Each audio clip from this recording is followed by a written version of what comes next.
Ronald Wilson Reagan reign Reagan February 6, 1911 – June 5, 2004 was an American politician who served as the 40th President of the United States from 1981 to 1989. A member of the Republican Party from 1962 onward, he also served as the 33rd Governor of California from 1967 to 1975 after having a career as a Hollywood actor and union leader. Reagan was born in Tampico, Illinois.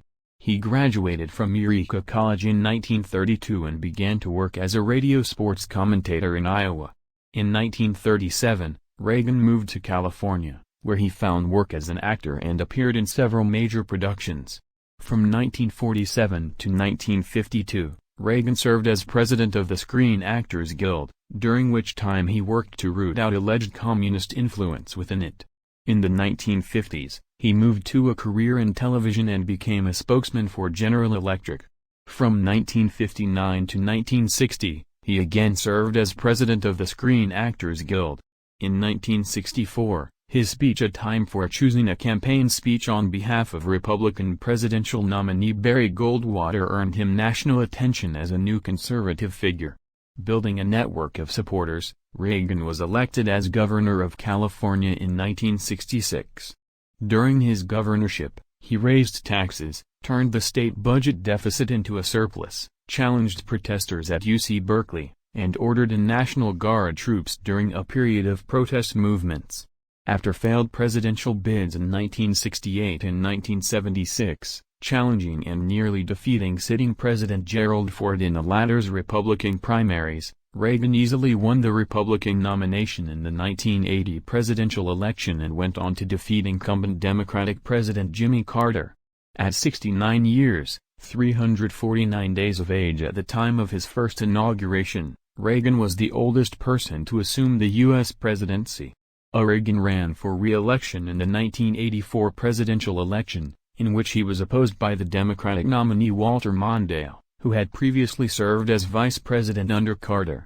Reagan defeated him in an electoral landslide, winning the most electoral votes of any U.S. president, 525.97.6 of the 538 votes in the Electoral College. It was one of the most lopsided presidential elections in U.S. history. Early in his presidency, Reagan began implementing new political and economic initiatives. His supply-side economics policies, dubbed Reaganomics, advocated tax reduction, economic deregulation, and reduction in government spending. In his first term, he survived an assassination attempt, spurred the war on drugs, invaded Grenada, and fought public sector labor unions. Over his 2 terms, the economy saw a reduction of inflation from 12.5 to 4.4 and an average real GDP annual growth of 3.6. Reagan enacted cuts in domestic discretionary spending, cut taxes, and increased military spending, which contributed to a near tripling of the federal debt. Foreign affairs dominated his second term, including the bombing of Libya, the Iran-Iraq War, the Iran-Contra affair, and the ongoing Cold War. In a speech in June 1987 at the Brandenburg Gate, 4 years after he publicly described the Soviet Union as an evil empire, Reagan challenged Soviet General Secretary Mikhail Gorbachev to open the Berlin Wall. He transitioned Cold War policy from détente to rollback by escalating an arms race with the USSR while engaging in talks with Gorbachev. The talks culminated in the INF Treaty, which shrank both countries' nuclear arsenals. When Reagan left office in 1989, he held an approval rating of 68, matching those of Franklin D. Roosevelt and, later, Bill Clinton as the highest ratings for departing presidents in the modern era. His tenure constituted a realignment toward conservative policies in the United States known as the Reagan era, and he is often considered a conservative icon. Evaluations of his presidency among historians and the general public place him among the upper tier of American presidents. Although he had planned an active post-presidency, Reagan disclosed in November 1994 that he had been diagnosed with Alzheimer's disease earlier that year. His public appearances became more infrequent as the disease progressed. Reagan died at his home in Los Angeles on June 5, 2004.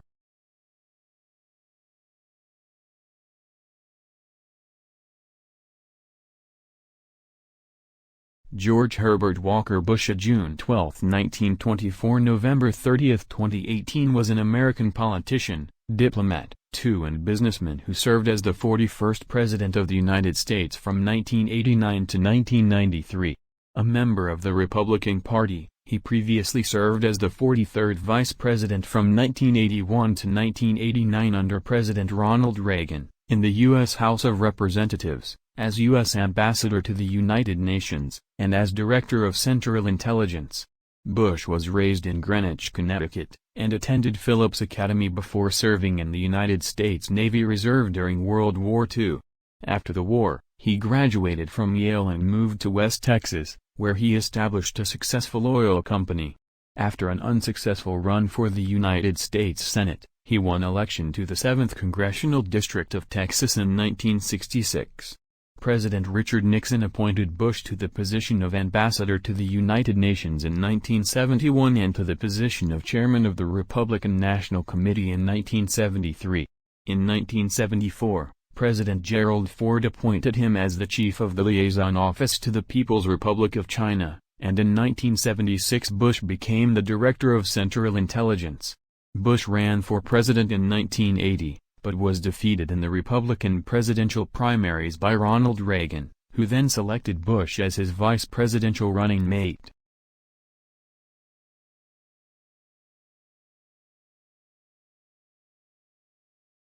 William Jefferson Clinton née Blythe III, born August 19, 1946, is an American politician who served as the 42nd President of the United States from 1993 to 2001. He previously served as Governor of Arkansas from 1979 to 1981 and again from 1983 to 1992, and as Attorney General of Arkansas from 1977 to 1979. A member of the Democratic Party, Clinton became known as a New Democrat, as many of his policies reflected a centrist third-way political philosophy. He is the husband of Hillary Clinton, who was a senator from New York from 2001 to 2009, Secretary of State from 2009 to 2013 and the Democratic nominee for president in the 2016 presidential election. Clinton was born and raised in Arkansas and attended Georgetown University. He received a Rhodes Scholarship to study at University College, Oxford, and later graduated from Yale Law School. He met Hillary Rodham at Yale. They married in 1975. After graduating from law school, Clinton returned to Arkansas and won election as state attorney general, followed by 2 non-consecutive terms as Arkansas governor. As governor, he overhauled the state's education system and served as chairman of the National Governors Association. Clinton was elected president in the 1992 presidential election, defeating incumbent Republican President George H. W. Bush and independent businessman Ross Perot.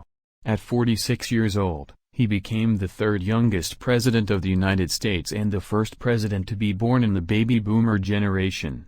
Clinton presided over the longest period of peacetime economic expansion in American history. He signed into law the North American Free Trade Agreement (NAFTA) and the Violent Crime Control and Law Enforcement Act, but failed to pass his plan for national health care reform. The Republican Party won unified control of Congress for the first time in 40 years in the 1994 elections, but Clinton was still comfortably re-elected in 1996, becoming the first Democrat since Franklin D. Roosevelt to win a second full term. Starting in the mid-1990s, he began an ideological evolution as he became much more conservative in his domestic policy, advocating for signing the Personal Responsibility and Work Opportunity Act, the state children's health insurance program, and financial deregulation measures. He appointed Ruth Bader Ginsburg and Stephen Breyer to the U.S. Supreme Court. During the last 3 years of Clinton's presidency, the Congressional Budget Office reported a budget surplus, the first such surplus since 1969. In foreign policy, Clinton ordered U.S. military intervention in the Bosnian and Kosovo wars, eventually signing the Dayton Peace Agreement. He also called for the expansion of NATO in Eastern Europe, and many former Warsaw Pact members joined NATO during his presidency. Clinton's foreign policy in the Middle East saw him sign the Iraq Liberation Act, which gave aid to groups against Saddam Hussein. He also participated in the Oslo I Accord and Camp David Summit to advance the Israeli-Palestinian peace process, and assisted the Northern Ireland peace process. Clinton's second term would be dominated by the Monica Lewinsky scandal, which began in 1996, when he began a sexual relationship with 22-year-old Monica Lewinsky, an intern at the White House. In January 1998, news of the affair made tabloid headlines. The scandal escalated throughout the year, culminating on December 19 when Clinton was impeached by the House of Representatives, becoming the second U.S. president to be impeached after Andrew Johnson. The two impeachment articles that the House passed were centered around Clinton using the powers of the presidency to obstruct the investigation and that he lied under oath. In 1999, Clinton's impeachment trial began in the Senate. Clinton was acquitted on both charges as the Senate failed to cast 67 votes against him, the conviction threshold. Clinton left office in 2001 with the joint highest approval rating of any U.S. president in the modern era, alongside Franklin D. Roosevelt and Ronald Reagan. His presidency has been ranked among the upper tier in historical rankings of U.S. presidents. However, his personal conduct and allegations of sexual assault have made him the subject of substantial scrutiny. Since leaving office, he has been involved in public speaking and humanitarian work. He created the Clinton Foundation to address international causes such as the prevention of HIV/AIDS and global warming. In 2009, he was named the United Nations Special Envoy to Haiti. After the 2010 Haiti earthquake, Clinton and George W. Bush formed the Clinton-Bush Haiti Fund. He has remained active in Democratic Party politics, campaigning for his wife's 2008 and 2016 presidential campaigns. In the 1988 presidential election, Bush defeated Democrat Michael Dukakis, becoming the first incumbent vice president to be elected president since Martin Van Buren in 1836. Foreign policy drove the Bush presidency, as he navigated the final years of the Cold War and played a key role in the reunification of Germany. Bush presided over the invasion of Panama and the Gulf War, ending the Iraqi occupation of Kuwait in the latter conflict.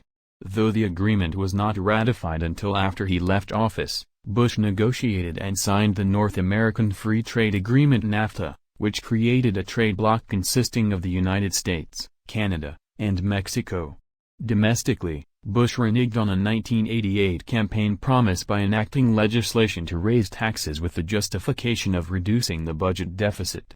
He also championed and signed 3 pieces of bipartisan legislation: the Americans with Disabilities Act of 1990, Immigration Act of 1990 and the Clean Air Act amendments of 1990.